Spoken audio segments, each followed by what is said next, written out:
My dear uncle, கேக்குதா? மக்களோட சத்தம் கேக்குதா?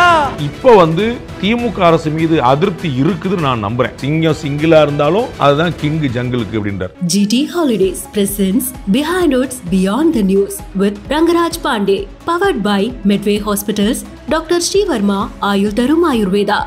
இந்த கூட்டத்தை கூட்டுறது பெரிய விஷயம் இல்ல, கூட்டிட்டாங்க, நல்ல கூட்டம். ஆனா இந்த கூட்டம் எந்த ஏற்பாடும் இல்லாமல் தானாக முன்வந்து வருகிறதுங்கிற கவனிக்க வேண்டிய விஷயம். நீங்க மற்ற கட்சிகளுக்கு இப்ப ஏற்பாடு பண்ண வேண்டியது. அப்ப இந்த கூட்டம் தானா சேர்ந்த கூட்டம். 5 கிலோமீட்டர் நடந்து வந்தாங்க. அதெல்லாம் கூட்டத்துக்கே Stalin uncle, what uncle is very wrong uncle. அப்ப நான் யாரை எதிர்க்கிறேங்கிறது மூலமா நானும் அவரு சமம் சொல்ல வருது. இதுதான் இந்த நெரேட்டிவ். அப்ப அவர் எதிர்க்கட்சி ஆயிடுவாரா? இல்ல.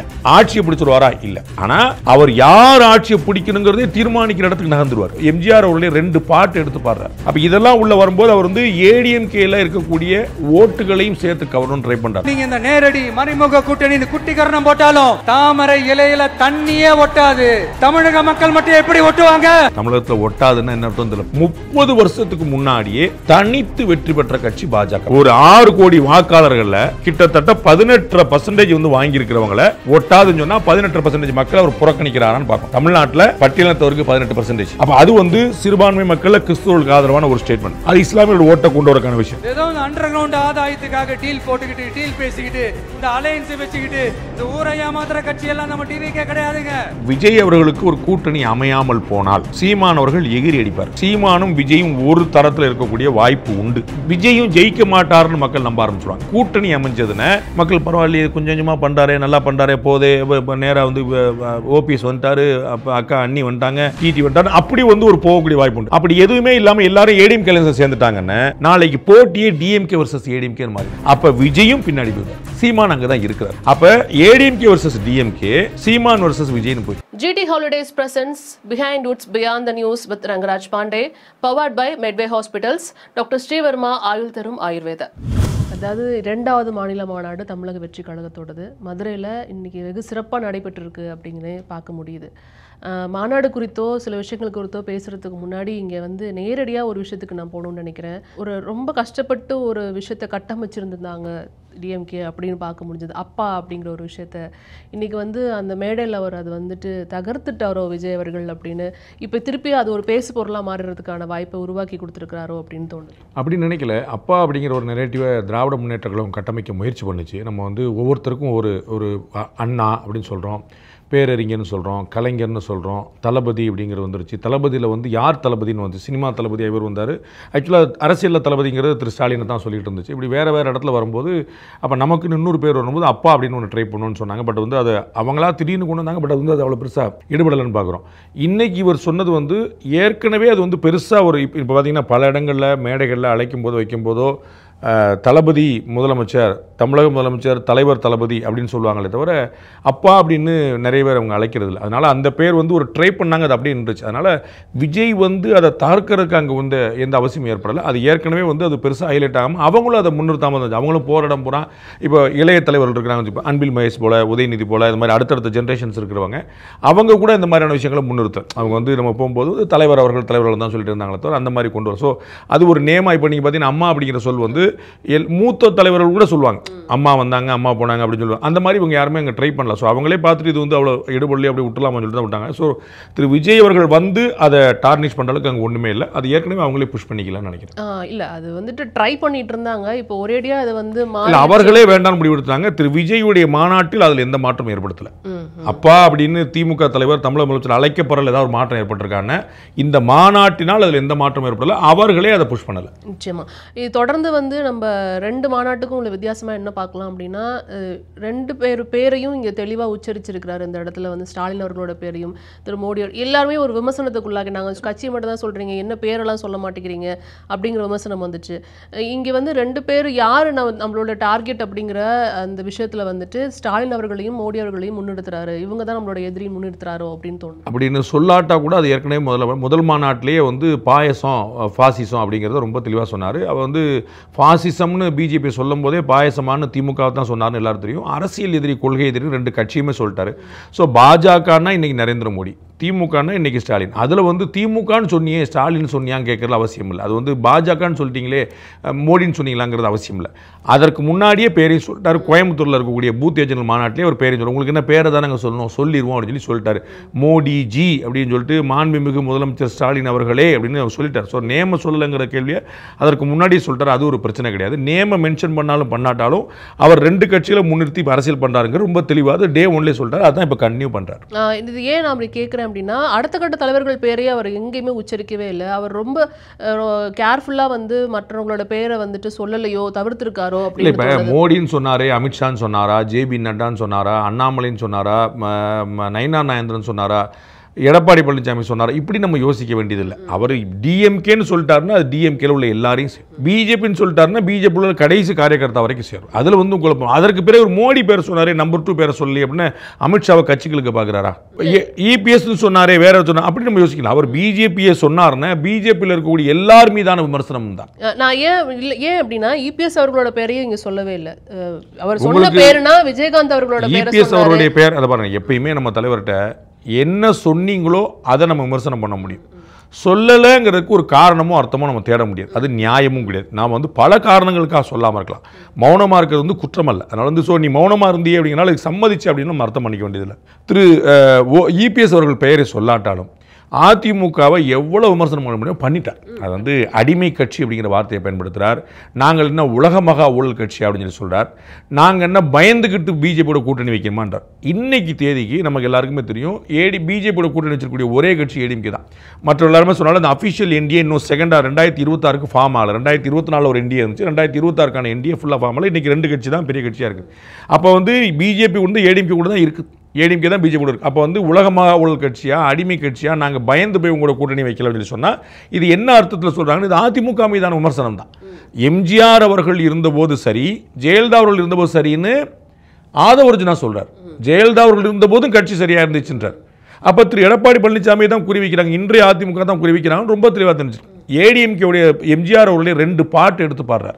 எம்ஜிஆர் சொல்லட்டு நான் சவுக்கு எடுத்துருமான்னு ஜனநாயகன் படத்தில் போட்டு அந்த ஸ்டில்லை எடுத்து காட்டி நம்ம வந்து பண்ணிடலாமா அப்படின்றார். அப்போ இதெல்லாம் உள்ள வரும்போது அவர் வந்து ஏடிஎம்கேல இருக்கக்கூடிய ஓட்டுகளையும் சேர்த்து கவர்னு ட்ரை பண்ணுறார். ஆனால் ஏடிஎம்கே மீதான விமர்சனத்தை மாற்றி வைக்கல. அப்போ அதிமுகவினர் யாராவது இது எங்கள் மேலே உள்ள விமர்சனம் இல்லைன்னு நினச்சாங்கன்னா அது நம்ம ஒன்றும் சொல்கிறதுக்கு இல்லை. ஆனால் அவர் வந்து ஒரு ஒரு கிளாஸிஃபிகேஷன் பண்ண விரும்புகிறார். அதிமுக ஜெயலலிதா இருந்த வரைக்கும் வேறு, இபிஎஸ் வந்த பிறகு இந்த நிலைப்பாடில் யார் இருக்கான்னு கொஞ்சம் யோசிச்சு பார்த்தீங்கன்னா திரு ஓபிஎஸ் இருக்கு. அவர் ஏடிஎம்கே தான். நான் வந்து கடைசி நிமிடம் வரைக்கும் ஏடிஎம்கே தான். ஆனால் அது அம்மா உருவாக்கின ஏடிஎம்கே, தலைவர் உருவாக்கின ஏடிஎம்கே, இன்னைக்கு இருக்கிற ஏடிஎம்கே இல்லைன்னு சொல்லுவார். அதே தான் திரு டிடிவி தினகரனுக்கும். அவர் அம்மா மக்கள் முன்னேற்ற கழகம்னு ஜெயலலிதா பேர்லேயே கட்சி வச்சிருக்கிறார். அப்போ வந்து அவங்க 2 இபிஎஸ் கூட தான் ஒரு முரண் இருக்குது, இபிஎஸ்க்கும் அவங்க கூட தான் ஒரு முரண் இருக்குது. அப்போ என்ன, டிஎம்கேலேருந்து ஏதாவது ஒரு அலையன்ஸ் வரும்னு நினச்சார், வரலை. அதற்கு தான் முதல் கதை ஆரம்பிக்கிறார். சிங்கம் தனியாக இருந்தாலும் கூட்டமாக வந்தாலும் அப்படின்னு சொல்லி சொல்கிறார். சிங்கம் சிங்கிளாக இருந்தாலும் அதுதான் கிங்கு ஜங்கிளுக்கு அப்படின்றார். ஸோ சிங்கிள் ஜங்கிள் உங்களுக்கு கரெக்டாக வந்துருச்சுல.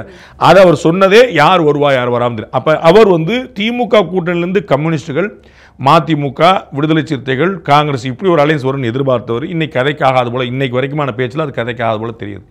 அதனால இந்த பக்கம் ட்ரை பண்ணி பார்ப்போம்னு சொல்லிட்டு ஏடிஎம்கேல இன்னைக்கு வரைக்கும் வந்து மேட்ச் ஆகாத, கரெக்டாக கெமிஸ்ட்ரி ஒர்க் ஆகாத திரு ஓ பன்னீர்செல்வம், திரு டிடிவி தினகரன், தேமுதிக இவர்களை ட்ரை பண்ணி பார்க்கலாம்னு நினைக்கிறேன். ஸோ அதனால தான் விஜயகாந்த் அவர்களை மறக்க முடியுமா, அப்படி மதுரைக்கு வந்துட்டா கேப்டனை மறக்க முடியுமாங்கிறத மென்ஷன் பண்ணுறார்.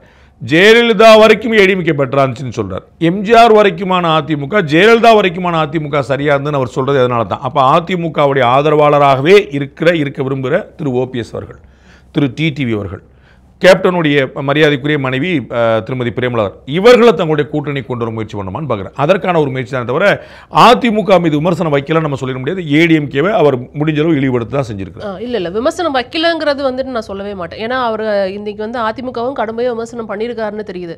ஆனால் செட்டிங் டார்கெட் எந்தெந்த கட்சியில் யாரோட பேரை யூஸ் பண்ணணுமோ அது வந்து ரொம்ப கேர்ஃபுல்லாக யூஸ் பண்ணியிருக்காரோ அப்படிங்கிறதுக்காக தான் அந்த கேள்வி. 2வது பேர் 3வது பேர்லாம் சொல்லணுங்கிற அவசியம் இல்லை, எல்லார் பேரையும் சொல்லணுங்கிற அவசியம். நிச்சயமா. இப்போ அப்படியே வந்து நகர்ந்து வந்தோம் அப்படின்னா உங்களோட கூட்டணி கணக்குகள்லாம் இங்கே செல்லுபடியாகாது, இன்னும் எத்தனை நாளைக்கு அந்த கணக்குகளை வச்சு ஓட்ட முடியும்னு நினைக்கிறீங்க அப்படின்னு டிஎம்கே வந்துட்டு அந்த இடத்துல வந்து தாக்குனதை பார்க்க முடியுது.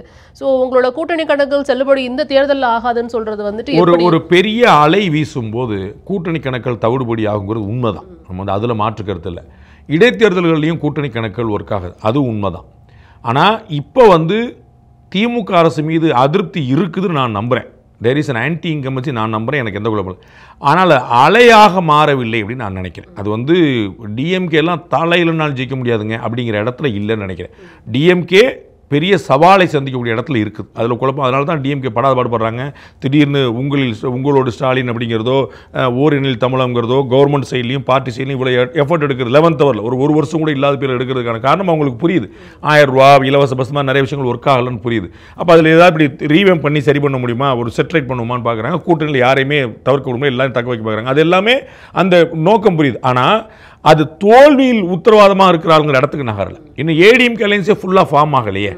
அப்போ இன்னைக்கு 5 முனை போட்டியா 4 முனை போட்டியா 2 முனை போட்டியா இது இன்னும் உறுதியாகலை. அப்போ திமுக உத்தரவாதமாக தோற்றுருன்னு சொல்ல முடியல. அப்போ கூட்டணி கணக்குகள் செல்லுபடி ஆகாதுங்கிறது உண்மைதான்.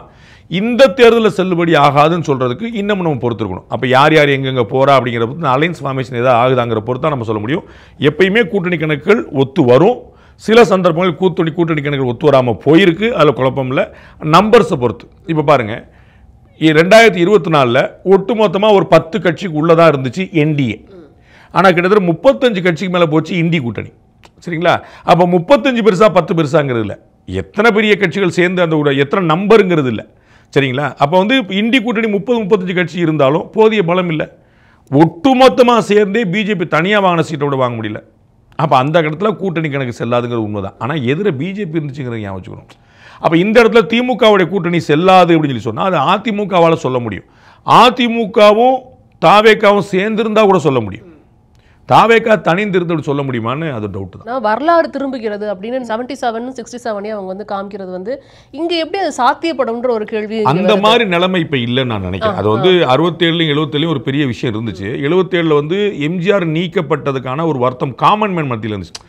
டிஎம்கே உடைய பொருளாளர் எம்ஜிஆர் 3வது இடம் திரு டிஆர் பாலு அவர்கள் இன்னைக்கு இருக்கக்கூடிய இடம் வந்து அன்னைக்கு இருந்தது. அப்போ அவர் வந்து இதில் புரிஞ்சிக்க வேண்டிய பாயிண்ட், தொண்டர்கள் மக்கள்லாம் புரிஞ்சிக்க வேண்டிய பாயிண்ட், விஜய் அவர்கள் கட்சி ஆரம்பித்தது போல, ரஜினி அவர்கள் கட்சி ஆரம்பிக்க திட்டமிட்டது போல, விஜயகாந்த் அவர்கள் கட்சி ஆரம்பித்தது போல வரல எம்ஜிஆர். எம்ஜிஆர் வந்து பக்கா திமுக காரர். திமுகவிலேயே ஊறி ஒரு முதலமைச்சர் தேர்விலே அவர் பங்களிப்பு இருந்தது. அண்ணா மறைவுக்கு பிறகு நெடுஞ்செழியனா கலைஞரான் இருந்த போது கலைஞரை வந்து அவர் சூஸ் பண்ணி அவரும் பாதித்தினார் சேர்ந்து கலைஞரை முதலமைச்சராக்கினாங்க. அவ்வளோ பவர்ஃபுல் இன்ஃப்ளூயன்ஸராக பார்ட்டிக்குள்ளே இருந்தார். கட்சியில் பொருளாளர் வரைக்கும் இருந்தார். சட்டம் அப்போ வந்து ஒரு நிறைய ப்ராக்டிக்கல் எக்ஸ்பீரியன்ஸ் அவருக்கு இருக்குன்னு பார்க்கணும். விச் இஸ் லேக்கிங் இன் திரு விஜய். அதை நம்ம போகணும். அப்போ ரெண்டும் ஒப்பிடுறது வந்து சரியில்லை. அப்படி ஒரு நெசசிட்டி 77 இருந்துச்சு. காங்கிரஸ் கவர்மெண்ட் மேல அகில இந்திய அளவில் அதிருப்தி இருந்துச்சு. அப்ப இங்க அண்ணாவுடைய வளர்ச்சி வந்து தெளிவா திடமா வந்துட்டே இருந்துச்சு. 62ல தோத்து 67ல ஜெயிச்சிடறாங்க. அவரும் முதல் எலெக்ஷன்ல 62ல எதிர்கட்சி, அதற்கு முன்னாடி 15 சீட், அதற்கு 2வது எலெக்ஷன்ல வந்து 50 சீட், அதற்கு 3வது எலெக்ஷன்ல ஆட்சி பிடிச்சிடறாங்க. அப்ப இதெல்லாம் 67ல நடந்ததும் ஒரு தேர்தலில் இல்ல, 77ல நடந்ததும் ஒரு தேர்தலில் இல்ல. அதற்கு முன்னாடியே Dindigul by election, Coimbatore by election, Puducherry சட்டமன்ற தேர்தல், அதற்கு பிறகு தான் தமிழக சட்டமன்ற தேர்தல். இன்னொரு விஷயம், எம்ஜிஆர் வந்து ஏற்கனவே வெல் எக்யூப்டு, வெல் எக்ஸ்பீரியன்ஸ்டு. இதெல்லாம் நீங்க மனசிலும். ஸோ எம்ஜிஆருக்கும் அண்ணாவுக்கும் நடந்தது திரு விஜய்க்கு நடக்குமான அவ்வளவு சுலபம் அல்ல. இப்போ அடுத்ததான் வந்து இங்க தாமரை இலையில தண்ணி வந்து ஒட்டாது, அப்படிதான் தமிழகத்துக்கும் பாஜகவுக்கும் ஒரு ரிலேஷன்ஷிப்பை வந்து அவர் வந்துட்டு சுட்டி காமிக்கும் போது இங்க டிஎம்கே பண்ணிட்டு இருந்த வேலையை, திமுக பண்ணிட்டு இருந்த வேலையை திரு விஜய் அவர்கள் கையில் எடுத்திருக்காரோ, பாஜக எதிர்ப்பு நிலை வந்து இங்க தீவிரமா கடைபிடிச்சது என்னமோ திமுக தான். இப்போ இவரும் பண்ணாரு அப்படின்னா இப்போ திமுகவுக்கு இன்னும் அரசியல் இங்க இருக்குங்கிற மாதிரி பெர்ஃபெக்ட்லி செட். அதுதான் உண்மை. திமுகவை தான் நம்ம வந்து பல சந்தர்ப்பங்களை ஒரு டூப்ளிகேட் பண்றாருங்கிற பார்க்குறோம். ஆனா இந்த ஸ்டேட்மெண்ட் சரியா அப்படிங்கிற பார்க்கணும். நமக்கு என்ன பார்க்கணும், பத்மநாபபுரம் தொகுதியில் 30 வருஷத்துக்கு முன்னாடியே தனித்து வெற்றி பெற்ற கட்சி பாஜக. முதல்ல 30 வருஷம் முன்னாடினா திரு விஜய் அவர்களுடைய 20வது வயசு, அந்த வயசுலேயே பாஜக தனக்குன்னு ஒரு தனி சட்டமன்ற உறுப்பினர் பெற்றிருந்தது ஒன்று. இன்னைக்கிலிருந்து 24 வருஷம் முன்னாடி 2001ல் 4 எம்எல்ஏக்களை வச்சிருந்த கட்சி பிஜேபி. 2014ல் 3 எம்பிக்களை வச்சிருந்த கூட்டணி பிஜேபி. 2024ல் 4 சட்டமன்ற உறுப்பினர்களை இன்றைக்கும் கொண்டிருக்கிற கட்சி பிஜேபி. இப்போ தமிழகத்தில் ஒட்டாதுன்னா என்ன அர்த்தம் தெரியல. 18% கிட்டத்தட்ட 85 லட்சம், ஒரு 6 கோடி வாக்காளர்களில் கிட்டத்தட்ட 18% வந்து வாங்கியிருக்கிறவங்கள ஒட்டாதுன்னு சொன்னால் 18% மக்களை அவர் புறக்கணிக்கிறாரான்னு பார்க்கணும். தமிழ்நாட்டில் பட்டியலினத்தவருக்கு 18%, சிறுபான்மை மக்கள் ஒட்டுமொத்தமாக சேர்த்துமா 20%. அப்போ அவர்கள் எல்லாம் புறக்கணிப்பாரான்னு கேட்கணும். அப்போ 20% மக்கள் வந்து ஒரு பக்கத்தில் ஆதரிச்சிருக்கிறாங்கன்னு அவர்கள் நான் வந்து சேர்க்கலை தண்ணி ஓட்டும் தமிழகம் ஒட்டாதுன்னு சொன்னார்னு I don't understand the numbers. அப்போ இங்கே அவதான் அந்த ஸ்டாண்டை நம்ம எப்படி எடுத்துக்கலாம்? இப்போ பிஜேபி வந்துட்டு இவர் எதிர்க்க ஆரம்பிச்சிருக்காருன்னா இப்போ டிஎம்கே எதை கையில் எடுப்பாங்க? அதனால தான் நான் சொல்ல வர்றேன், விஜய் அவர்களுடைய என்ட்ரி இன்னைக்கு தேதிக்கு அவர் செய்கிற அரசியல் அதிமுகவுக்கு தான் பாதகமாக இருக்கும்னு சொல்ல முடியாது. அது திமுகவுக்கும் பாதகமாக இருக்கலாம். இன்னொரு திமுகவாக இருந்தால் 2 திமுகவாயிருது. 2 திமுகவில் எந்த திமுக மக்கள் தேர்வு வந்துடக்கூடியது. அப்போ இது அதிமுகவுக்கு சாதகமாக வரக்கூடிய வாய்ப்பு இருக்குது. உங்களுக்கு புரியுங்களா? முன்னாடி அவர் வந்து ஏடிஎம்கேக்கு அப்போஸ் பண்ணுவார், டிஎம்கேக்கு சப்போர்ட் பண்ணுவார், அதாவது அவருடைய ஓட்டு அப்படின்னு இருந்துச்சு நிலைமை. ஆனால் ஒரு சிறுபான்மை வாக்களை அதிகமாக இன்னைக்கு கூட வந்து தூத்துக்குடியில் துப்பாக்கி சூட்டில் இறந்த சகோதரியை மென்ஷன் பண்ணுறாரு. அப்போ அது வந்து சிறுபான்மை மக்களில் கிறிஸ்துவர்களுக்கு ஆதரவான ஒரு ஸ்டேட்மெண்ட். இன்னைக்கே பிஜேபி திட்டம் போது இஸ்லாமிய சகோதரர்களுக்கு எதிராக செயல்படுறீங்கன்னு பதிவு பண்ணுறாரு ஆன் ரெக்கார்டு ஓப்பனாக டைரெக்டாக. அது இஸ்லாமியோட ஓட்டை கொண்டு வரக்கான விஷயம். ரம்ஜான் நோன்பை தரையில் உட்காந்து கைலியை கட்டிட்டு சாதாரண குள்ளா போட்டு உட்கார்ந்தார் ஏழை இஸ்லாமியர்களை போலவே. அது எல்லாமே இஸ்லாமியர்கள் மத்தியிலையும் கிறிஸ்தவர் மத்தியிலும் அவருக்கு வந்து அவர் கிறிஸ்தவ பின்புலமும் கொண்டவர்.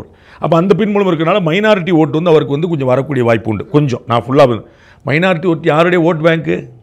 அது டிஎம்கே அலையன்ஸோடைய ஓட்டு பேங்க். டிஎம்கேட ஓட்டு பேங்க்ல டிஎம்கே அலையன்ஸோட ஓட்டு பேங்க். டிஎம்கே கொஞ்சம் இருக்குது, காங்கிரஸ் கொஞ்சம் இருக்குது, மதிமுக கொஞ்சம் இருக்குது, 2 கம்யூனிஸ்ட்டுக்கு இருக்குது, விடுதலை எல்லாருக்குமே இருந்துச்சு. எல்லாரும் ஒரே அலையன்ஸில் இருக்கும்போது அது ஒட்டுக்கு அங்கே நிற்குது. இப்போ இவர் போடக்கூடிய ஓட்டை 100% சிறுபான்மை ஓட்டை மாற்றிருன்னு சொல்ல, சிறுபான்மை ஓட்டு 100% வச்சுருந்தீங்கன்னா அதில் ஒரு 20% 30% அது வந்து இது பிரிச்சதுக்கான வாய்ப்பு இருக்குது. அப்போ அது வந்து ஏடிஎம்கேக்கு சாதகமாக போகக்கூடிய வாய்ப்பு இருக்குது. திமுகவுடைய ஓட்டு 2ஆ பிளந்தா அது அதிமுக வரும்ல. அதனால தான் இவர் வந்து ஒரு கிங் மேக்கராகவோ ஸ்பாயிலராகவோ மாற வாய்ப்பு உண்டு. இவர் பெறக்கூடிய வாக்குகள் ஒட்டு மொத்தமாக ஒரு பக்கம் ஸ்வீப் கொண்டக்கூடிய வாய்ப்பு இருக்குது. அது திமுகவா அதிமுகவா யாருக்கு ஸ்வீப் கொடுக்குறான்னு பார்க்கணும். இன்னைக்கு தேதிக்கு திரு விஜய் அவர்கள் மட்டும் இல்லைன்னு வச்சுக்கோங்க, அப்படி ஒரு பார்ட்டியே இல்லைன்னா tough fight between ADMK and DMK. இதுதான் நிலைமை. சரிங்களா? அது வந்து 2016 2011 ரிப்பீட் பண்ணலான்னு ஒரு மாதிரி புரிஞ்சுக்கலாம். ஆனால் இப்போ விஜய் அவர்களுடைய என்ட்ரி ஒரு பக்கம் ஸ்வீப்பை கொடுக்குறதுக்கான வாய்ப்பு இருக்குது. அது எந்த பக்கங்கிறது நம்ம பார்க்கணும். நீங்கள் சொல்லும் போது வந்து சிறுபான்மையினர் ஓட்டை வந்து 2ஆ பிரியறதுக்கு வாய்ப்பு இருக்குது அப்படிங்கிறப்ப 2ஆ இல்லை சர்டன் பர்சன்டேஜ். ஓகே, அப்படி வந்தால் வந்து ஏடிஎம்கேக்கு சாதகமாக அமையறதுக்கும் வாய்ப்பு இருக்குது. ஏடிஎம்கே நல்ல அலையன்ஸை வச்சாங்கன்னு இப்போ நீங்கள் ஒரு விஷயத்தை மிஸ் பண்ணுறீங்க. அதை பயன்படுத்திக்கிறதுக்கு எனக்கு கெப்பாசிட்டி இருக்கணும்ல. நீங்கள் மிஸ் பண்ணிட்டீங்கனால என்ன வந்துட முடியாது. நீங்கள் வந்து 15 செகண்டில் தான் ஓடி முடிச்சிங்க, அப்போ நீங்கள் தோற்றுருவீங்க. ரைட்டு. அப்போ நான் 14 செகண்ட்லேயே ஓடி முடிச்சாதான் நான் எடுக்க முடியும். நீங்கள் 15 செகண்டில் ஓடி முடிச்சிங்க, ஐயோ அவங்க 15 முடிச்சாங்க, அப்போ நான் 16 செகண்ட் எடுத்தேன்னா நீங்கள் தான் ஜெயிச்சிங்க. அப்போ நீங்கள் மிஸ் பண்ண ஒரு பாயிண்ட் நான் பிடிக்கணும்ல. அப்போ தாவேக்கா தளர விடுகிற ஒரு வாய்ப்பை, திமுக தளர விடுற வாய்ப்பை அதிமுக கைப்பற்றணும். அப்போ இந்த அலையன்ஸ் பத்தாது. ஏடிஎம்கே பிஜேபி வந்து can give a good fight. நிச்சயமா இப்போ வரைக்கும் வந்து எந்த கூட்டணியும் அவங்க உள்ள போறதுக்கான வாய்ப்புகள் வந்து அங்க தெரியல இப்போ வரைக்கும். இங்க வந்து ஏடிஎம்கேக்கு இருக்கலாம். பட் ஆனா இவங்க பேசுறப்ப பார்த்தா திரு பிரேமலதா விஜயகாந்த் அவர்களும் இங்க வந்து ஆதரவா பேசுறாங்க. பிரேமலதா, அதாவது பிரேமலா விஜயகாந்த் அவர்கள் இருக்கக்கூடிய தேமுதிக, திரு ஓபிஎஸ், திரு டிடிவி இது போன்றவர்கள் வந்து விஜய் அவர்கள் பக்கம் போனாங்கன்னா அதிமுக பாஜகவுக்கு பெரும் பின்னடைவு, திமுகவுக்கு உத்தரவாதமான வெற்றி. இப்போ இவங்களும் டிஎம்கே தரப்புலையும் வந்துட்டு பிரேமலதா விஜயகாந்த் பேச்சுவார்த்தை நடத்தியிருக்கிறாங்க. இன்னும் கூட்டணி பேச்சுவார்த்தை போயிட்டு இருக்கு அப்படிங்கிறத பார்க்க முடியுது. ஒருவேளை ஜட்ஜ் பண்ணிட்டாங்களோ இந்த கூட்டணி பத்தாது, இன்னும் நிறைய பேர் வேணும் உள்ள அப்படிங்கிற தேமுதிகவுடைய கதை தனி. தேமுதிக வந்து பல பரீட்சார்த்த முயற்சிகளை பண்ணவங்க. மக்கள் நல கூட்டணி தன் தலைமையில் சந்திச்சவங்க. அவங்க வந்து அம்மா மக்கள் முன்னேற்ற கழகத்தோட கூட்டணி வச்சவங்க, ஏடிஎம்கே கூட கூட்டணி வச்சவங்க, எல்லாமே பண்ணாங்க. ஏடிஎம்கே கூட தனியாக அவங்க 2024 இருந்தாங்க. சரிங்களா? 2021 தேமுதிக கூட அம்மா மக்கள் முன்னேற்ற கழகம் கூட தனியாக இருந்தாங்க. 2024 பிஜேபி கூட இருந்தாங்க. அவங்களுக்கு எல்லாத்துமே தெரிஞ்சிருச்சு. அப்போ அதிமுக பாஜக ஒருங்கிணைந்த என்டிஏவா இருந்தால் அவர்களுக்கு சீட் கன்வர்ஷன் நடக்கும். திரும்ப போய் அவங்க தாவேக்கா கூட சேர்ந்தாங்கன்னா அது இன்னொரு பரீட்சார்த்த முயற்சியாக தான் இருக்கும். அவங்களுக்கு வந்து ஓட்டு கிடைக்கும், சீட்டு கிடைக்காது. திமுகவோட சேர்ந்தாங்க அப்படின்னா, ஏன்னா அவங்களுமே அவங்க திமுகவோட சேர்ந்தா அவங்களுடைய இருக்கிற ஓட்டும் போயிடக்கூடிய வாய்ப்பு தான் இருக்கு. ஏன்னா நம்ம வந்து 2026 ஒரு ராஜ்யசபா சீட் நாங்கள் கொடுப்போம் தேமுதிகவுக்கு அப்படின்னு திரு எடப்பாடி பழனிசாமி வாய் விட்டு சொல்லி ப்ராமிஸ் பண்ணியிருக்காரு பப்ளிக்ல பிரஸ் மீட்லேயே. அப்போ அவங்களுக்கு ஒரு ராஜ்யசபா சீட் உத்தரவாதமாகுது. திரு சுதீஷ் அவர்கள் எம்பிஆருக்கான ஒரு ஸ்பேஸ் இருக்கு. அப்போ அதுக்கு தான் ப்ரிஃபரன்ஸ் கொடுப்பாங்க. ஏடிஎம்கே என்டிஏ இந்த அலையன்ஸ் அமைஞ்சதுன்னா அதில் சீட் பெறுவதற்கான வாய்ப்பு அதிகம். நான் சொல்கிறேன் ஓட்டாக கன்வெர்ட் ஆகி சீட்டாக கன்வெர்ட் அண்டு ஒரு ராஜ்யசபா சீட் உத்தரவாதமாக இருக்குது. டிஎம்கே ஏற்கனவே ஹவுஸ்ஃபுல்லாக இருக்குது. போதா குறைக்கு அன்னை கமலாஸ் அவர் உள்ள போயிட்டார். ஒரு 3 சீட் கொடுக்க மாட்டீங்களா நல்ல மனுஷனுக்கு? அப்போ அவங்க வந்து இன்னும் நெருக்கடி. ஏற்கனவே இருக்கிற யாருக்கும் குறைக்க முடியாத நிலைமை. உங்களுக்கு புரியுங்களா? அப்போ ஏற்கனவே ஹவுஸ்ஃபுல்லாக இருக்கும்போது இன்னும் திருப்பி போகிறதுக்கான ஸ்பேஸ்க்கு அதனால அவங்க ப்ராபபிளி தேமுதிக வந்து ஏடிஎம்கே அலையன்ஸோட சேர்றதுக்கு தான் வாய்ப்பு அதிகம், அட்வான்டேஜ். மாறி போனாங்கன்னு நம்ம போக மாட்டாங்கன்னு சொல்ல முடியாது. இங்கே பிஎம்கேவும் இங்கே டிஎம்டிகேக்கும் வந்துட்டு வாய்ப்பு டிஎம்கே கூட்டணியில் இருக்கிறதா பேசப்படுதே சார். எல்லாருக்குமே வாய்ப்பு இருக்குங்க. இப்போ நேற்று வரைக்கும் எல்லாரும் என்ன சொன்னாங்க, அதுதானே திரு விஜய் நீ பெருசாக விஜயே ஏடிஎம்கே கூட போயிடுவார் தானே சொன்னாங்க. அப்போ இன்றைக்கி அதான் அட்ரஸ் பண்ணுறாரு, நான் மறைமுகம்லாம் கூட்டணி வைக்க மாட்டேன், சொன்னதான் சொல்லி. அப்போ வந்து யாரோட போவாங்கிற வாய்ப்பு அசம்ஷன் எல்லாரும் பக்கம் இருக்குது. அதில் ஒன்றும் குழப்பம். இன்னமும் திமுக கூட்டணி உடையாதுன்னு எப்படி சொல்ல முடியும்? எதுனாலும் நடக்கலாம். ஆனால் நான் சொல்கிற ஒரு ப்ராபபிலிட்டி பற்றி பேசுகிறேன். ஒரு வாய்ப்புகள் எதற்குன்னு போகும்போது தேமுதிகவுக்கும் பாமகவுக்கும் ஓபிஎஸ்க்கும் எல்லாருக்குமே ஏடிஎம்கே பிஜேபி அலையன்ஸ் தான் சேஃபு. அதுதான் சீட்டை கொடுக்கும், அதுதான் கௌரவத்தையும் கொடுக்கும் நான் நம்புகிறேன். இவர் பேசும்போது வந்து தெளிவாக சொல்லிட்டாரு, மறைமுகமாகவும் நேரடியாகவும் கூட்டணி கிடையாது. அதை குறித்து நம்ம ஏற்கனவே டிஸ்கஸ் பண்ணப்போ கூட சேர்த்ததுக்கப்புறம் ஏதாவது பேசுவாங்க அந்த மாதிரிலாம் நம்ம டிஸ்கஸ் பண்ணோம். பட் இன்னைக்கு வந்து ரொம்ப கிளியராக அது வந்து அறிவிச்சிருக்காருங்கிறத பார்க்க முடியுது. பாஜகவோட எந்த விதத்துலையும் கூட்டணி கிடையாது, அதிமுக கூடயும். ஆனாலும் வந்து நாங்கள் இப்போவும் சொல்கிறோம், எங்கள் கூட வரவங்களுக்கு ஆட்சியிலையும் அதிகாரத்திலையும் பங்கு இருக்குது. அப்போ உடனே கேள்வி வரும், யார் வராங்கன்னு கேள்வி வரும். அது சஸ்பென்ஸ்லேயே சஞ்சாரம் பண்ணுங்க. அதான் இன்னைக்கு தேதிக்கு நம்மகிட்ட திமுக கூட்டணி யார் வர்றதுக்கான வாய்ப்பு தெரியல. இன்னைக்கு தேதிக்கு நாளைக்கு என்ன நடக்கும் தெரியாது. மதிமுக வருத்தத்தில் இருக்கிறது, அது வந்து ஒரு கண் கூட தெரியக்கூடிய உண்மை. மற்றவர்களுக்கு வருத்தம் இருக்கிறது, அது சீட் ஷேரிங்கில் போது அது வெடிப்படும். இப்போ வரைக்கும் எல்லாரும் பேசாமல் இருப்பாங்க. நம்ம சீட் வரும்போது பார்த்துட்டீங்கன்னா எல்லாருமே கூட கேட்பாங்க. போன முறை எல்லாருக்கும் 6, மதிமுகவுக்கு சொந்த சின்னம் கூட கிடையாது. அப்போ இந்த முறை எல்லாம் 6க்கு மேலே கேட்பாங்க. 7வது கொடுங்க, 8வது கொடுங்க எல்லாருக்கும். அப்போ எல்லாரும் கொடுத்தா மொத்தம் 234 தானே. அப்போ வந்து யாராவது 2 பேர் ஆந்திராவில் வச்சுக்கோங்க, தெலுங்கானா வச்சுக்கோன்னு சொல்ல முடியாது, இங்கே தானே கொடுத்தாலும். அப்போ அது ஒரு சிக்கல் வரும். அதில் வந்து ஒருத்தருக்கு கூட கொடுத்து ஒருத்தருக்கு குறைய கொடுக்கலாம். அப்போ தான் வந்து உங்களுக்கு அது வந்து டிசம்பர் ஜனவரியில் தான் அது வந்து ஃபார்முலேட் ஆகும், யாருக்கு எவ்வளோன்னு. அது வரைக்கும் காத்துட்டு தயாராக இருப்பாங்க. அப்போ இன்னைக்கு தேதி வரைக்கும் திமுக கூட்டணி உடையல. அதிமுக இவங்கெல்லாம் தொடர்றதுக்கான வாய்ப்பு தெரியுது. அப்போ திரு விஜயவரும் காத்திருக்க தான் வேணும். அவர் சொன்ன அந்த சஜஷன் சஞ்சாரத்தில் சஸ்பென்ஸ் சஞ்சாரத்தில் சஞ்சாரிச்சுட்டே இருக்க வேண்டியதான். யாருக்குமே கிளியர் ஆகாது டிசம்பர் ஜனவரி வரைக்கும். ஒருவேளை இவர் வந்து பிஜேபி கிட்ட இருந்து வாங்க வெளியில ஏடிஎம்கே எங்களோட கூட்டணி வைங்கன்னு ஏடிஎம்கே வந்து ஒன்று தெரிஞ்சிருச்சு, இவர்கள் கேட்பதும் கணக்கிடுவதும் ரொம்ப அதீதம் அப்படின்னு ஏடிஎம்கே நினைக்கும். இந்த இன்ஃபார்மலாக பேச்சு நடந்துச்சு அதிமுகவுக்கும் தாவேக்காவுக்கும். தாவேக்காவோட எதிர்பார்ப்பு அதிமுகவை அதிர்ச்சிக்குள்ளாயிருச்சு. இதுக்கு வந்து பாஜக எவ்வளோ நல்ல மனுஷன் அப்படின்னு அவர் அப்படித்தான் அங்கே போனார். அவர் தாவேக்காவோட பேசினாங்க. அது வந்து ரொம்ப அதிகம், அதாவது நெகோசியேஷனுக்கே இல்லாமல் போயிடுச்சு. இப்போ வந்து நீங்கள் ஒரு 50,000 சம்பளம் வாங்கிக்கிறீங்கன்னா 5 லட்சம்னா பரவாயில்லைங்கன்னா கிளம்பி போயிடுவாங்களே. 50,000ங்கிறது 70,000 85,000 பேசலாம். 5 லட்சம் சாரி மேடம் அப்படின்றது ஒரு பக்கத்தில் எட்ட முடியாத ஒரு உயரமாக இருக்குல்ல, அந்த கணக்கு. நிச்சயமா. இப்போ பழனிசாமி அவர்கள் என்ன பேசியிருக்கிறாரு அப்படின்னா, இவ்வளோ நாள் அது மாதிரி பேசலை, கட்சி ஆரம்பித்த உடனே வந்துட்டு அரசியலுக்கு இது முதலமைச்சர்லாம் ஆக முடியாது அப்படின்ற ஒரு விஷயத்த அவரும் எதிர்ப்பு தெரிவிச்சிருக்காரு. அதனால தான் ஸ்டார்ட் ஆயிருக்கு. முன்னாடி வந்து எம்ஜிஆர் பயன்படுத்தினதெல்லாம் பெருசாக பேசல, ஆனால் இன்னைக்கு வந்து அதுக்கு எதிர்ப்பு. நான் போன பேட்டியில் எங்கள் சாணக்கியால் நான் கொடுத்த பேட்டியிலே நான் சொன்னேன், அது வந்து ஏடிஎம்கேவை அவர் வந்து சேர்க்கலை. அவர் ஏடிஎம்கேக்கும் அதான் கதின்னு சொல்லிட்டாரு. எல்லாரும் பிஜேபி டிஎம்கே சொன்னனால ஏடிஎம்கே ஒன்றும் ஆறுதல் அடைய இருக்கீங்க ஒன்றும் கிடையாது, அவர் ஏடிஎம்கேயும் சேர்த்தான் குத்திட்டாரு அப்படிங்கிற நான் போன பேட்டிலே ஒரு நிகழ்ச்சி முடிஞ்சு சொன்னேன். ஆனால் ஏடிஎம்கே இன்னமும் லைவ்ல பேசாமல் இருக்கு, நம்ம தேவையெல்லாம் பாய்ச்சிக்க வேண்டாம் தான் இருந்தாங்க. இன்னைக்கு அவர் தெளிவாக குத்தி விட்டார். அதாவது ஜெயலலிதா வரைக்கும் நல்லவங்க, அதற்கு பிறகு இன்னைக்கு இருக்கக்கூடிய அதிமுக செல்லாதுன்னு கொண்டு விட்டார். ஆதவர்ஜனா வெளிப்படையாக பேரை சொல்லிவிட்டார். இவர் வந்து நாங்கள் அடிமை கிடையாது, ஊழல் கிடையாது, உலகமா ஊழல் கிடையாதுன்னு எல்லாம் சொல்றாரு. இதுக்கு மேலே அங்கே வந்து அவர் எங்களை சொல்லலாம் சொல்லிட்டு இருக்க வேண்டிய அவசியம் இல்லை. அது வந்து ஆர்எஸ்எஸ்க்கு அடிமைப்பட்டு கிடக்காங்க, வழக்கு வந்துருமோன்னு பயந்து கிடக்கிறாங்கலாம் சொன்ன பிறகு இன்னைக்கு அலையன்ஸில் அவங்க தான் இருக்காங்க. அதனால தான் ஏடிஎம்கே பயங்கரமாக இன்னும் லேட். இது ஏடிஎம்கேவுடைய இந்த எதிர்ப்பு கொஞ்சம் லேட், இன்னும் முன்னாடியே வந்திருக்கணும், இன்னும் தெளிவு கிடைச்சிருக்கும்.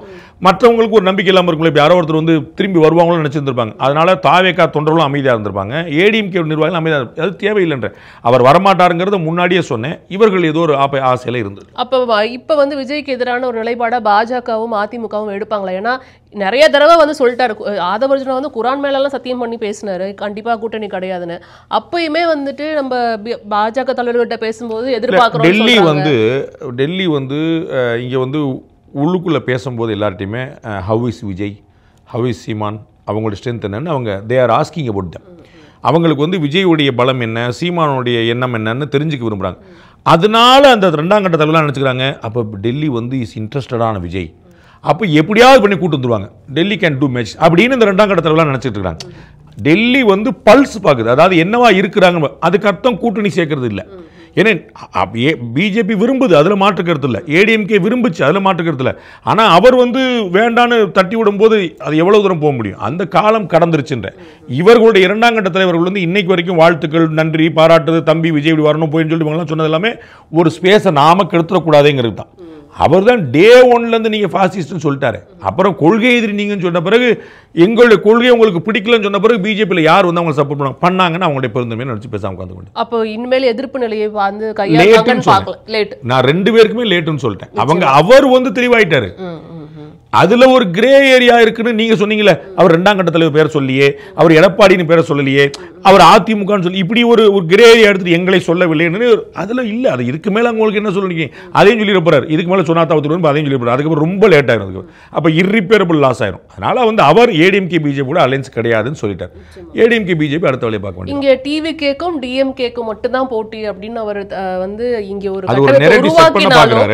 உருவாக்கினாலும் இங்க டிஎம்கே இது வரைக்கும் வந்துட்டு எங்கேயுமே வந்து டிவிகே பத்தி பேசி பார்த்ததில்லை. இன்ன வரைக்கும் எடப்பாடி அவர்களை தான் வந்துட்டு முன்னிறுத்தி திரு ஸ்டாலின் அவர்கள் நெரேட்டிவ் செட்டிங் பத்தி ஒரு வீடியோவை போட்டிருக்கேங்க. இந்த நெரேட்டிவ்ங்கிற எப்படி செட் பண்றது அப்படின்னு எங்களுடைய பியூர் பாலிடிக்ஸ் கிளாஸ்லையும் நாங்கள் சொல்லுவோம். அதில் என்ன அப்படின்னா, திரு சீமான் அவர்கள் விஜய் எதிர்ப்பார், திரு விஜய் அவர்கள் ஸ்டாலின் எதிர்ப்பார், திரு ஸ்டாலின் அவர்கள் மோடி எதிர்ப்பார். திரு ஸ்டாலின் என்னைக்காவது அண்ணாமலையை பற்றியோ நயனா நாயந்தனை பற்றி பேசி பார்த்துருக்கீங்களா? இதுதான் புரிஞ்சுக்க வேண்டியது. அப்போ நான் யாரை எதிர்க்கிறேங்கிறது மூலமாக நானும் அவரும் சமம்னு சொல்ல வருது. இதுதான் இந்த நெரேட்டிவ். அதன் மூலமாக திரு விஜய் வந்து தெளிவாக வந்து நான் வந்து ஸ்டாலினுக்கு மாற்றினான் தான், டிஎம்கேக்கு மாற்றினான் தான் சொல்ல. அதன் மூலமாக அவர் ப்ரொஜெக்ட் பண்ணிக்க விரும்புகிறார். திரு ஸ்டாலின் பார்த்தீங்கன்னா மோடி பற்றி தான் பேசுவார். பாஜக பாசிசம், மோடி சரியில்லை அப்படின்னு அவர் வந்து திரு எடப்பாடி பழனிசாமி கூட பேச மாட்டார். அது ஒரு பியூட்டிஃபுல்லான டாக்டிக்ஸ். அப்போ வந்து அப்படி தான் திரு அண்ணாமலை இருக்கும்போது மாநில தலைமை பிஜேபி வந்து இன்னும் பெருசாக வளர்ந்தது. அதனால் அவர் ஏடிஎம்கே கண்டுக்காமல் பிஜேபி சொல்லும்போது பிஜேபி ஒரு சந்தர்ப்பமாக பயன்படுத்துச்சு. நாங்களும் டிஎம்கே தான் திரு அண்ணாமலை சொல்ல சித்தாந்த எதிரிகள் நாங்கள் கொண்டு வந்தார். ஏடிஎம்கேக்கும் டிஎம்கேக்கும் வந்து சொத்து தகராறு, குடும்ப தகராறு தான். ஆனால் சித்தாந்த தகராறு எங்களுக்கும் டிஎம்கேக்கு தான் அந்த பீரியட் வந்தாங்க. அது வந்து திரு ஸ்டாலினுடைய ராஜதந்திரம். பெரிய கட்சியான ஏடிஎம்கேவை கண்டுக்காமல் இருக்கிற மாதிரி வச்சுக்கிட்டு சிறிய கட்சியான பாஜகவுக்கு பெருமுக்கியத்துவம் கொடுத்துட்டு ஏடிஎம்கே தளரணும், பிஜேபி அளவோடு வளரணும். அதன் மூலமாக நமக்கு வந்து உள்ள ஈஸியாக 2024 அடிச்ச மாதிரி வந்துடும். இதான் அவங்க ஐடியா. அப்போ அதே போல் திரு விஜய் அவர்கள் ஒரு நெரேட்டிவ் செட் பண்ண பார்க்குறாரு. எல்லாரும் டிவிகே டிஎம்கே சொல்லும்போது ஓஹோ அப்படி தானே அப்படின்னு சொல்லிட்டு அது நிச்சயமாக இல்லை. ஏடிஎம்கே பிஜேபி அலைன்ஸ் வந்து இவர்களோட ரொம்ப பெரிய அளவில் முன்னாடி இருக்கு, நல்ல டிஃபரன்ஸில். இப்போ இன்னைக்கு பேச்சை பார்க்கும்போது நிறைய பேருக்கு வந்துட்டு ஒரு எப்படி சொல்றதுன்னா, ஒரு சினிமா பார்த்துட்டு வந்து ஒரு ஃபீல், ஒரு எஃபெக்ட் இருந்தது.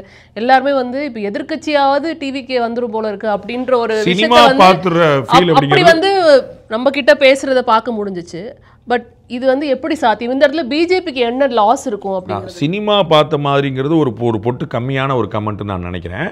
அவர் வந்து அவ்வளோ பியூட்டிஃபுல்லாக பேசினார்னா அவருடைய ஸ்கில்லை பாராட்டும்.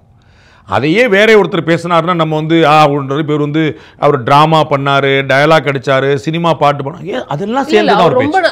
அது வந்து குறைச்சு மதிப்பிடவே இல்லை. நீங்க சொல்லல, யாரோ சொல்றாங்க. அந்த என்ட்ரியில இருந்து அந்த ஃபங்க்ஷன் முடியற வரைக்குமே வந்து அவரோட ஃபர்ஸ்ட் ஷோ பார்க்கறப்ப எப்படி இருக்குமோ அந்த ஒரு அந்த மாதிரியான என்ட்ரி, அந்த மாதிரியான ஒரு டிராமா அது எல்லாருமே எல்லா தலைவர்களும் பண்றாங்க.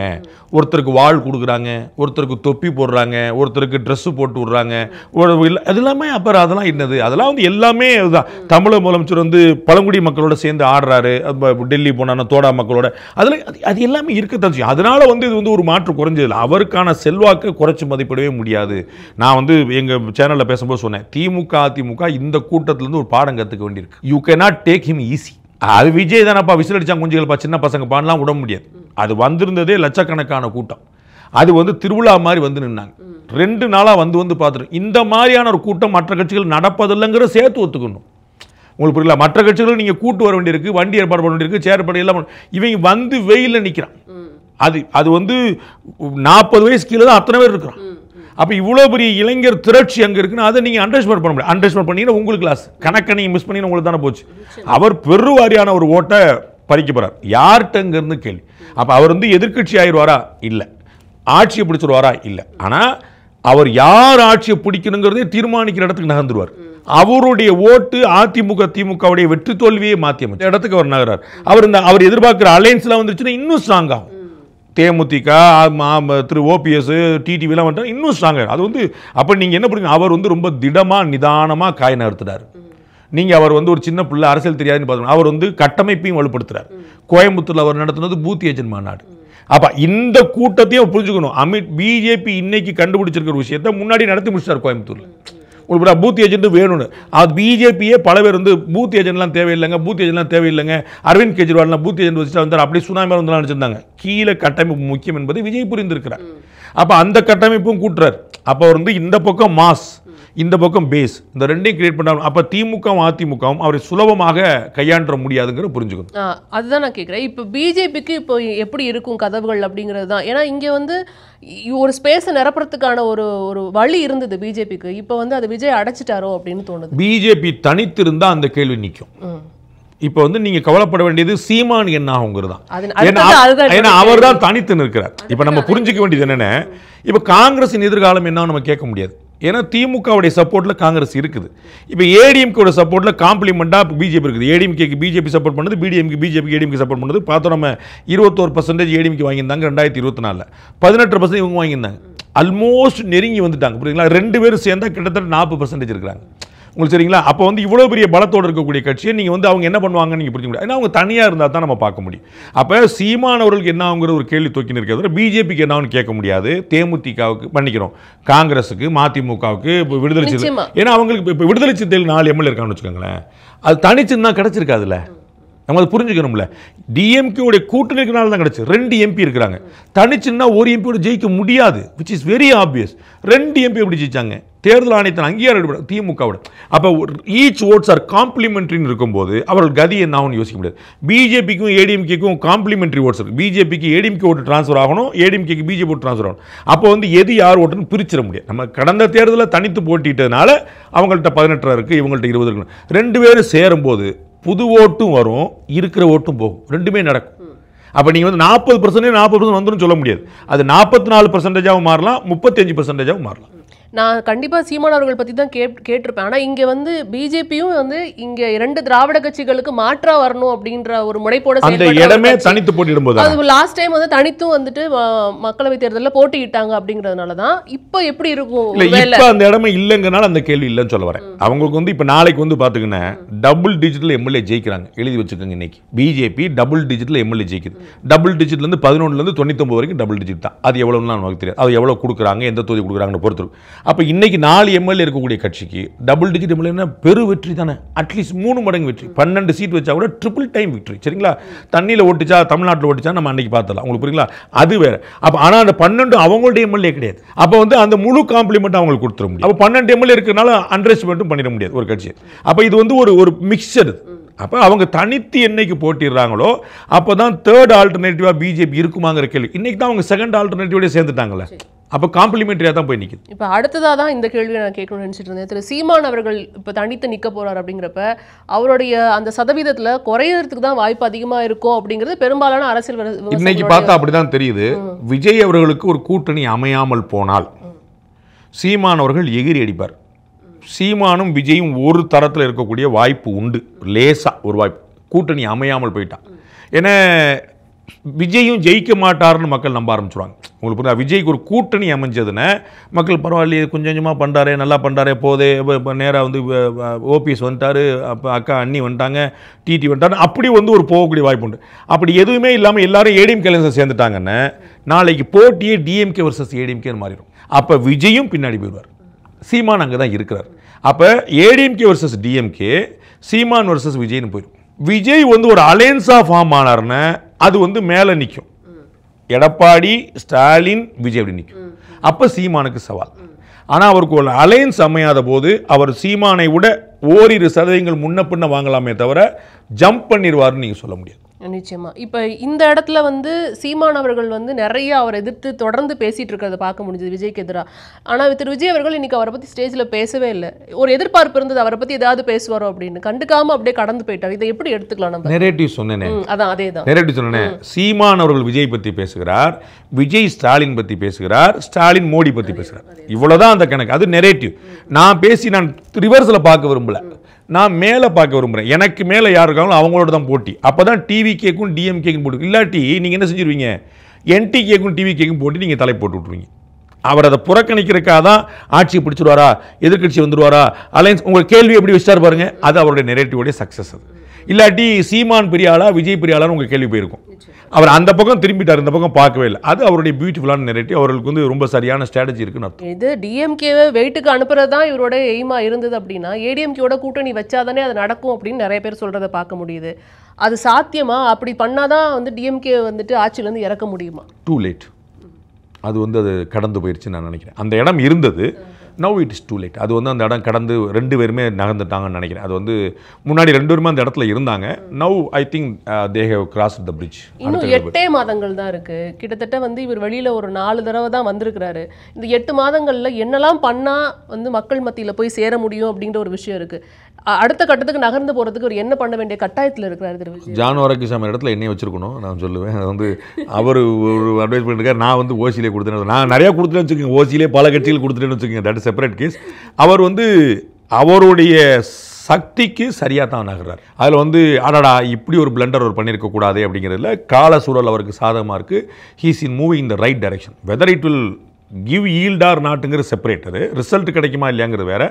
ஆனால் அவருடைய நிலைமைக்கு அவர் எப்படி நகர முடியுமோ அந்த சரியான திசையில் தான் நகர்றார். அவர் வந்து ஸ்ட்ரக்சரலாகவும் பாப்புலாரிட்டி வைஸும் அவர் வந்து அந்த சரியான திசையில் நகர்றார். நிச்சயமா திரு உதயநிதி ஸ்டாலின் அவர்கள், அண்ணாமலை அவர்கள், விஜய் அவர்கள், அப்படி சீமான் இப்படி தான் வச்சு நம்ம பார்த்தோம். இந்த மாதிரி இந்த இளைய தலைமுறை தலைவர்கள் அப்படின்னு நம்ம வந்துட்டு அவர் இடத்துல நிறுத்தணும். ஆனால் இங்கே ஒரு கட்டமைப்பை உருவாக்கவே இல்லை.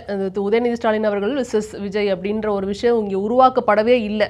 அப்படி ஒரு நரேட்டிவ் வருமா பின்னாடி? அப்படி 2026க்கு பிறகு தான் அது தெரியும். 2026ல் யார் ஜெயிக்கிறா, எவ்வளோ சீட் வாங்குறா, எவ்வளோ ஓட்டு வாங்குறாங்கிற பொறுத்து அடுத்த தலைமுறையில் யார் முன்னிலை நிற்பான்னு சொல்ல முடியும். அங்கே வந்து திமுக அதிரி புதிரியாக வெற்றி பெற்றாங்கன்னா அந்த அடுத்த தலைமுறையை அடுத்த வேலையை பார்க்க வேண்டியதான். அது அதிமுக ஜெயிச்சதுன்னா எல்லா தலைமுறைக்கும் ஒரு ஸ்பேஸ் கிடைக்குது. விஜய் ஜெயிச்சிட்டார்னு கேட்க வேண்டியதான் எல்லாமே அடுத்த தலைமுறை தான். அதனால் வந்து அது அந்த ஸ்பேஸ் வந்து depends upon the result of 2026. இப்போ வரைக்கும் திரு ஸ்டாலின் அவர்கள் தான் இருக்கிறார். அவருக்கு முன்னாடி உதயநிதி ஸ்டாலின் அவர்கள் வைக்கவே இல்லை. திரு ஸ்டாலின் இவ்வளோ திடமாக இருக்கும்போது அந்த பேச்சுக்கே இடம் இல்லை. நீங்கள் வந்து 2016 தேர்தலே திரு ஸ்டாலின் அவர்கள் முன்னிலையில் தான் நடந்துச்சு. ஆனால் கலைஞர் திடமாக இருந்தார். 2016 சட்டமன்ற தேர்தல் வந்து கலைஞர் திடமாக இருந்தார், ஒன்றும் குழப்பம் இல்லை. ஆனால் திரு ஸ்டாலின் அவர்கள் தான் வந்து முன்னிலை நடத்தினார். நான் வந்து திரு ஸ்டாலின்கிட்ட கேட்டேன், அது வந்து ஒரு குயிக்தியாக ஒன்று போட்டேன், அந்த மாதிரி வந்து உங்கள் தலைமையில் எல்லாமே நடக்கணும்னா இல்லை, தலைவருடைய தலைமையில் பேராசிரியரோட வழிகாட்டுதல் அப்படின்னார். அதுதான் ஸ்டாலின் அவர்களுடைய கைடன்ஸ் இருக்கும். இன்றைக்கி வந்து உதயநிதி பல இடங்களை முன்னெடுப்பார், பல விஷயங்களை சஜஸ்ட் பண்ணார். பட் டிசிஷன் மேக்கர் வந்து இன்றைக்கி ஸ்டாலின், அதில் நோ டவுட். இன்னைக்கு இந்த மாநாடு எந்த கட்சிகள் வந்து பயப்படக்கூடிய ஒரு நிலைமையில இருக்கிறாங்க, ரொம்ப உற்று நோக்கக்கூடிய நிலைமையில இருக்கிறாங்க? பயப்படுற நிலைமையில யாருமே இருக்க மாட்டாங்க. யாருமே, அதுதான் அரசியலுடைய அடிப்படை குணம். நாங்கள் பியூர் பாலிட்டிக்ஸ் ஒரு கிளாஸ் நடத்துகிறோம், அதில் வந்து அது சொல்லக்கூடிய அரசியல் கட்சியோட அடிப்படை குணம் பயப்படுறது இல்லை. அது மாதிரி வந்து அவர்கள் அரசியல்வாதிகளுக்கு முதல்ல அச்சம் கிடையாதுங்கிறது அரசியலுக்கான அடிப்படை குணமே. இவர்கள் கவனமாக இருக்க வேண்டிய கட்சின்னு 2 இருக்கு. அது அதிமுக திமுகன்ற. அது வந்து அவர்களுக்கு வந்து ஏன்னா அவர்களுடைய தேர்தல் முடிவையே மாற்றும் வல்லமைக்கு விஜய் நகர்கிறார். வந்துட்டார்னு சொல்ல, விஜய் வந்து கரெக்டாக நகர்றார். அது வந்து ஏடிஎம்கேவா டிஎம்கேவா நான் தீர்மானிப்பேன் அப்படிங்கிற இடத்துக்கு அவர் நகர்றார். அது வந்து இந்த 2 கட்சியும் கவனமாக இருக்க முடியாது. பயப்பட 2 பேரும் பயப்பட மாட்டார். திரு ஸ்டாலின் பயப்பட மாட்டார், திரு எடப்பாடி பயப்பட மாட்டார். ஆனால் இந்த 2 கட்சியுமே you cannot take him granted. இந்த கூட்டத்தை எப்படி பார்க்கலாம் சார்? ஏன்னா அதை பற்றி கண்டிப்பாக பியூட்டிஃபுல்லான கூட்டம். நம்ம பார்த்தோம், ஏற்கனவே சொன்னேன் நான் உங்களுக்கு 2 வரி. எல்லா கட்சிக்கும் கூட்டம் வரும். இது வந்து ஒரு மாநாடு, இது மாநில மாநாடு, தமிழ்நாடு முழுக்க திரட்டப்பட்ட கூட்டம். அதை நீங்கள் புரிஞ்சுக்கணும். ஒரு திமுகவால் ஒரு மாவட்டத்தில் இந்த கூட்டத்தை கூட்டிட முடியும். அதிமுக இன்னைக்கு ஒவ்வொரு சட்டமன்ற தொகுதியிலையும் இதில் வந்து இதோட அட்லீஸ்ட் ஒரு ஹாஃப் கூட்டத்தை கூட்டிட்டு இருக்கு ஒவ்வொரு சட்டமன்றத்திலையும். ஸோ இந்த கூட்டத்தை கூட்டுறது பெரிய விஷயம் இல்லை, கூட்டிட்டாங்க, நல்ல கூட்டம். ஆனால் இந்த கூட்டம் எந்த ஏற்பாடும் இல்லாமல் தானாக முன்வந்து வருகிறதுங்கிற கவனிக்க வேண்டிய விஷயம். நீங்கள் மற்ற கட்சிகளுக்கு வந்து இப்போ ஏற்பாடு பண்ண வேண்டியது, இவர்கள் வந்து அந்த முண்டி அடித்து வரக்கூடிய அந்த உற்சாகம் இருக்குது பாருங்கள். அது வந்து நான் என் தலைவரை பார்க்குறேன் அப்படிங்கிறது. அவ்வளோ கூட்டம் நெருங்கிருச்சு. திரு விஜய் அவர்கள் மனசில் நிச்சயம் பயம் இருந்திருக்கும், ஏதாவது ஒரு பிரச்சனை ஆயிருமோன்னு. ஏன்னா கொந்தளிப்பு கூட்டம், லட்சக்கணக்கான பேர் இருக்கிறாங்க. எல்லாரும் உள்ள கூட்டத்தை நோக்கி மேடை நோக்கி பாயிறாங்க. அப்போ வந்து பெண்கள் இருக்கிறாங்க, வயசு வரக்கூடாதுன்னு சொல்லியும் கர்ப்பிணி எல்லாம் வந்து நிற்கிறாங்க, கை குழந்தை வந்து நிற்கிறாங்க. அப்போ இந்த கூட்டம் தானா சேர்ந்த கூட்டம், அதை நம்ம மறந்துடக்கூடாது. அப்போ தானா சேர்ந்த கூட்டம் இன்னொரு தலைமையால் இப்போதைக்கு எடுக்க முடியல, இன்னொரு தலைமை ஆர்கனைஸ் பண்ண வேண்டியிருக்கு. அப்போ அந்த வகையில் இது மாநில மாநாடாக இருந்தாலும் மாநிலம் முழுக்க உள்ள கூட்டம், சரிங்களா? இதையும் திமுக கூட்டுற ஒரு கூட்டத்தையும் அதிமுக பூஜை நடத்துகிற ஒரு கூட்டத்தையும் கம்பேர் பண்ணக்கூடாது. ஏன்னா அது வந்து தொகுதி வாரியாக நடக்குது, அது வேற. திமுக மண்டல வாரியாக மாவட்ட வாரியாக நடத்தும், அது வேற. இது மாநில மாநாடு. ஆனாலும் நல்ல கூட்டம், தானாக வந்த கூட்டம், நோ டவுட். இவங்களை அரசியல் படுத்துறாரா ஒழுங்கா விஜய் அவர்கள் அப்படின்னு ஒரு விமர்சனம் வருது இல்லை, அதை நீங்க எப்படி பார்க்குறீங்க? It will take time. அதெல்லாம் கேட்க மாட்டாங்க. திரு சீமான் கேலியா சொன்னார்ல, டிவிக்கே தளபதி அது அப்படி தான் இருப்பாங்க. இன்னைக்கு எல்லாருமே அவரே சொல்கிறார்ல, 234 தொகுதியில் நான் தான் கேண்டிடேட், இந்த முகம்தான் இந்த சின்னம் அப்படின்றார்ல, அது அப்படி தான் போகும். இன்னும் அரசியல் படுத்துறதுலாம் அப்படி பண்ண முடியாது. அரசியல் படுத்துறதுங்கிறது டெமோக்ரஸியில் 234 தொகுதிக்கு 234 கேண்டிடேட் தான் இருக்க முடியும். 234 தொகுதியில் ஒரு கேண்டிடேட் இருக்க முடியாது. அது டெமோக்ரஸி கிடையாது. ஆனால் இட் வில் டேக் டைம். திருமாவளவனே அரசியல் படுத்தணும், ஜனநாயகப்படுத்தணும்னு போகிறார். அவ்வளோ தூரம் கட்சி வளர்த்து தேர்தல் அங்கீகாரம் பெற்றவரே அந்த இடத்துக்கு தான் நகர்றார். அப்போ திரு விஜய்க்கு இட் வில் டேக் டைம். ஏன்னா ஒரு இளைஞர்கள் கூட்டம், கட்டற்ற கூட்டம், அது இட் வில் டேக் டைம். ஏற்பாடுகள் பொறுத்து நீங்கள் எப்படி பார்க்குறீங்க? ரொம்ப நல்ல பெரிய முயற்சி. திரு ஆதவர்ஜனா அவர்களிருந்து அவங்க டீம் வந்து ஆனந்த் அண்ணன்லேருந்து எல்லாருமே ஒரு சிறப்பான முயற்சி பண்ணியிருக்காங்க. ரொம்ப பெரிய கட்டமைப்பு. இது மாதிரி நார்மலாக பெரிய கட்சிகள் செய்ய மாட்டாங்க, இல்லாட்டி அவங்களுக்கு இணையா அந்த மாதிரி நம்ம புரிஞ்சுக்கணும். அவங்க வந்து மருத்துவ உதவியிலேருந்து, ட்ரோன்லேருந்து, கேமராலேருந்து, லைட்டிங்லேருந்து 24 hours முன்னாடி ஒரு கொடி உடஞ்சிருச்சு, 100 அடி கொடி. அடுத்து உடனே ஒரு கொடி ரெடி பண்ணுறாங்க. 100 அடி இல்லாட்டாலும் ஒரு ரெடி பண்ணிட்டாங்க. அது மாதிரியான கடன்னு அடுத்தடுத்த விஷயங்கள் அவங்களால செய்ய முடியுங்கிறது ரொம்ப முக்கியமான விஷயம். அதெல்லாம் வந்து ஒரு சவால். ஏன்னா 24 hours இல்லாத போது அந்த கொடி உடஞ்சது. அப்போ நீங்கள் வந்து ஸ்தம்பிச்சு போயிடும் அபசகுணமாக இதெல்லாம். அதனால் தே பேலன்ஸ்டு வெரி வெல். அவங்க வந்து நிறைய அசௌகரியங்கள் இருந்தாலும் இந்த மாதிரியான ஒரு கட்டமைப்பை எங்களால் உருவாக்க முடியுங்கிறது நிர்வாக ரீதியாகவும் அந்த கட்சி வந்து ஸ்ட்ராங் ஆகிட்டு இருக்கு. அதனால தான் சொன்னேன், நீங்கள் வந்து புறக்கணிச்சு போயிட முடியாதுன்னு சொல்கிறேன். அது வந்து வெறும்னா வந்து கூடி கலைகிற கூட்டம்னு சொல்ல முடியாது. அவங்களுக்கு வந்து ஒரு பெரிய ஆர்கனைசேஷன் செட்டப் இருக்குது. அவங்க வந்து நாங்கள் ஸ்பெண்ட் பண்ணுறாங்க, அவ்வளோ பவுன்சர்ஸ் வைக்கிறாங்க, போலீஸோட சப்போர்ட் இருந்துச்சு, மருத்துவ உதவிகள் இருந்துச்சு, முன்னாடி பின்னாடி ஆண்கள் பண்ணி தனியாக பிரித்து வைக்கிறாங்க. ஒரு ஐடியா அவங்களுக்கு வாலண்டியர்ஸ் வச்சுருக்காங்க. அது வந்து பார்க்கிங் தனியாக இடம் பிடிச்சி வச்சுருக்காங்க. 3 கிலோமீட்டர் தனியாக 5 கிலோமீட்டர் நடந்து வந்தாங்க. அதெல்லாம் கூட்டத்துக்கே 5 கிலோமீட்டர். அதெல்லாம் சாதாரண விஷயம் இல்லை. அவர் கட்டற்று இருக்கிறாங்கிறது ஒன்று, பற்றோடு இருக்கிறாங்கிறது ரொம்ப முக்கியமானது. அது ரொம்ப பெரிய பாசமாக வந்து விஜய் அவர்களுக்காக அப்படின்னு ஒன்று நிற்கிறாங்க. அது சாதாரணமாக ஒரு டேக் அண்ட் கிராண்டட் ஒரு டிசிஷன் கிடையாது. நிறைய தடங்கல்கள் ஏற்பட்டதை தாண்டி தான் இங்கே நிற்கிறோம் அப்படின்னு திரு ஆதவர்ஜனா சொன்னார். அவர்களை வளர்த்து விட விரும்புகிறார்கள் அர்த்தம். தடை வர வர வர வர அது வந்து அந்த கட்சி வளருங்க. தடை பண்ணுறாங்கனாலே அவங்கள பற்றி கவலைப்படுறாங்கன்னு அர்த்தம். தடையை தாண்டிட்டாங்கனாலே இவங்க முன்னேறாங்கன்னு அர்த்தம். அதனால தான் நான் சொன்னேன், நான் உங்களுக்கு சொல்கிறது வந்து விஜய் அவர்கள் எதிர்க்கட்சி தலைவராகவோ முதலமைச்சர் ஆக மாட்டார்னு சொல்கிறேன். அதை இப்போ வரைக்கும் நான் மாற்றலை. ஆனால் நீங்கள் அவர் என்னங்க அவர் கட்சி அங்கங்கிற இடத்துல இல்லை. அவர் வந்து நீங்கள் அவர் லைட்டாக எடுத்துக்க முடியாது. அவர் ரொம்ப நிதானமாக மெதுவாக வளர்ந்து கொண்டு இருக்கிறார். அதுதான் இந்த செய்தி. இந்த மாநாடே அதுதான் கொடுக்குது. நான் மாநாடுக்கான செய்தி அதிமுக திமுகவுக்கு இருக்கிறது.